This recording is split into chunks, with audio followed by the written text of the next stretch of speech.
ஒரு நாள் மாலை கண்ணன் பள்ளி முடிந்து வீட்டிற்கு வந்தான். அவன் படுக்கையில் அமர்ந்திருந்தான். அவனுடைய அம்மா, "கண்ணா, உன்னுடைய எல்லா புத்தகங்களையும் எடுத்து படுக்கையில் அடுக்கி வை" என்று சொன்னாள்.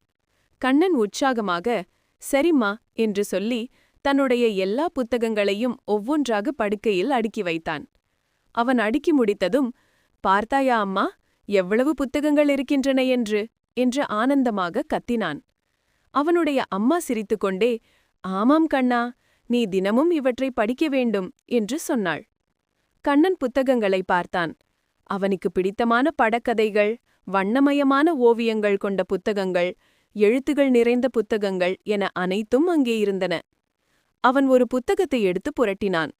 அதில் அழகான ஒரு யானையின் படம் இருந்தது. "இந்த யானை கதை எனக்கு தெரியும் அம்மா, இதை நீ எனக்கு சொல்லித் தருகிறாயா?" என்று கேட்டான். அம்மா அவனுடன் அமர்ந்து யானையின் கதையை சொல்ல ஆரம்பித்தாள். கண்ணன் கதையை கேட்டுக்கொண்டே புத்தகத்தில் இருந்த படங்களை பார்த்தான். அவனுடைய முகம் மகிழ்ச்சியில் பிரகாசித்தது. அன்று முதல் கண்ணன் தினமும் தன் புத்தக படுக்கையில் அமர்ந்து கதைகள் கேட்டான், புதிய விஷயங்களை கற்றுக்கொண்டான். அவனுக்கு புத்தகங்கள் நண்பர்களாக மாறின.